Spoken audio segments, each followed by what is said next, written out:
So Trump is selling his Washington DC hotel for $370 million, which is a eye-watering amount. I want to know, 1, is that worth it? 2, would anyone actually pay that for the former president's property? And 3, is that just a way of bailing Trump out of an otherwise really bad deal? Would you buy a Trump hotel in lavish DC for $400 million? Just in case you didn't know, former President Trump, he owns a hotel or 2. So look, if you were looking for somewhere to stay, you're a fan of Trump, you want to make America great again, you want to make hotels great again, and you don't mind some casual racism over your cornflakes, then yeah, why not? Book yourself in, knock yourself out. Citing anonymous sources, the Wall Street Journal reported on Tuesday that Donald Trump's family business is nearing a deal to sell rights to its Washington DC hotel for more than $370 million, with the final price potentially inching closer to $400 million. Why would anyone pay that much for the former president's property? I guess, look, if there is a Trump billionaire fan club, I would say that would be quite high on the list. If I was a billionaire, a big fan of Trump, I had the hat, I had the shirt, yeah, you know, I might consider it, but it's just a wild stab in the dark here. But I'm guessing Trump's fan base doesn't have many billionaires, maybe 1 or 2. Look, I'm sure he's got loads of millionaires who love him with those big old tax breaks. But yeah, has he got many billionaire buddies who will fork out the best part of 400 million for a hotel? 2 months ago, Forbes surveyed 7 hospitality experts. At the time, it was difficult to tell how exactly profitable the business might be, although it seemed to be losing money.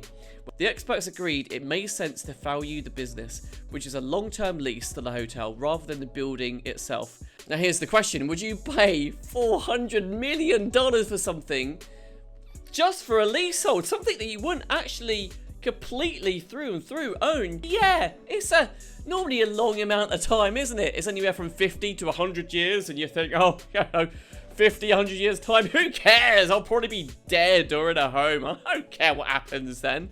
But do you want to pass it on? Do you want to pass it on to your kids? No, you don't want to do that? No. No, do you want to pass it on to Eric? Do you want to pass it on?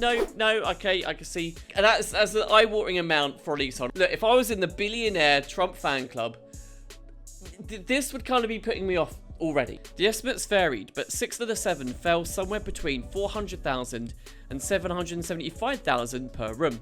Now, given that the hotel has 263 rooms, that would suggest a total of $105 mil to $204 mil. The sources cited those figures before any of them saw the document that a House committee released last week, confirming that the hotel had been hemorrhaging money. Would you buy a Trump hotel in lavish DC for $400 million? Technically, you won't really own it because it'll be a leasehold. It's not a freehold.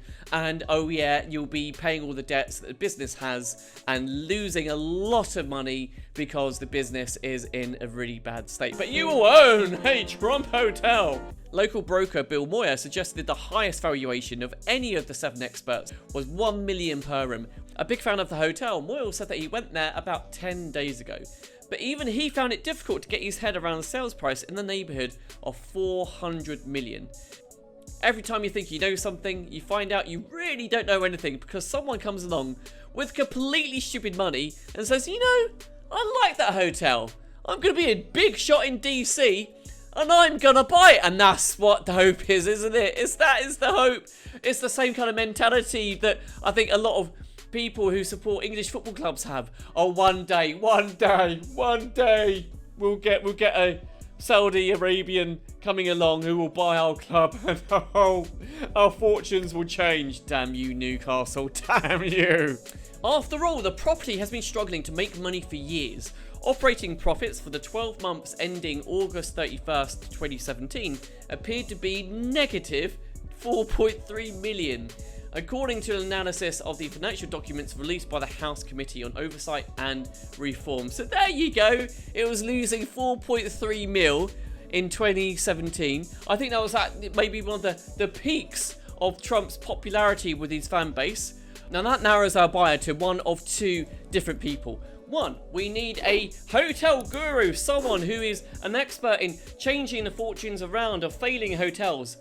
Or two, we need a Brewster, as in Brewster's Million. Yeah, we need a Richard Pryor who is not out to burn just $1 million, he's out to burn tens of millions. Because that is going to be one of the only ways that he's going to shift this hotel for that amount of money. Boom, leasehold. Boom, debts of $4 million per year as you enter the business. And a price tag of 400 mil. Come on, Trump. Now, to be fair and for full disclosure, the next year things did improve, but the Trump still only squeezed out 900,000 of operating profits on 52.3 million in revenue, and they lost money after paying interest on their debt.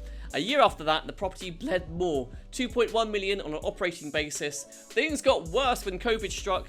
In the year that ended August 31st, 2020, the hotel produced an operating loss of 8.6 million. And there are a lot of ways to lose money every year that don't require investing 370 million up front. Which is a fair point. There's many better things you can spend your money on other than paying 400 million for a failing business. I mean, just on the losses alone, you could go up to space back and forth about 20 to 30 times a year. You could do some good with it. You could give it to the poor. You could make a difference. Or you could even make a remake of Brewster's Millions. Obviously, getting Kevin Hart to play the main guy. And the guy in the film, guess what? He buys this hotel and he wins. It doesn't take him a month to actually win the game of losing all his money, because he will do it in quite literally a few days. Last month, with the country still struggling to hold off COVID, Forbes estimated it was worth 173 million. A local real estate player named Brian Friedman once offered 175 million for the hotel, but the Trump family turned him down. Told about the 370 million to 400 million range reported on Tuesday, Friedman expressed surprise. "Oh my god," he said, "I don't believe it at all, but that would be amazing. There's probably some stupid South American Florida group, or there's probably some seller financing or something or side letter that we'll never know about because the asset loses money." I gotta work on that accent, that was shit. According to the Journal and others who reported the news on Tuesday, the prospect buyer is a Miami-based investment firm named CGI Merchant Group. A representative of CGI declined the comment, and the Trump organization did not reply to a request for comment about CGI actually buying it. So we've heard a rumor, there's been a rumor that CGI are buying it. They didn't confirm it. Trump organization didn't confirm or deny. So who knows what's going to happen? Who knows if CGI actually have a version of Brewster's Millions working amongst their mists, who just quite literally enjoys burning money. I mean, there must be, you must reach a point as a billionaire where you've done so many things. You've drunk every cocktail, you've gone on every lavish holiday you could possibly imagine, and you just think, damn, what's next? And, you know, a whole bunch of them, yeah, they've built spaceships, they've gone up into space.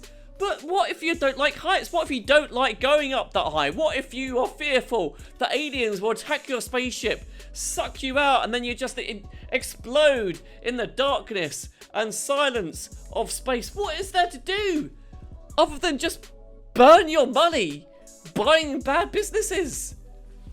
Well, there's the charity thing, donating to good causes, maybe donating for COVID vaccines, helping cure other diseases. There's a list. So to answer my questions from the top of this piece, number one, would this deal be worth it? The hell no! Number two, why would anyone pay that much for the former president's property? Well, they either want to burn money or they're probably hedging a bet that he is going to get back into office in 2024. And looking at the polling numbers and looking at how, you know, Biden is tanking even with his own fan base right now, that's a real scary possibility. And number three, is it a way of bailing Trump out of the otherwise bad deal?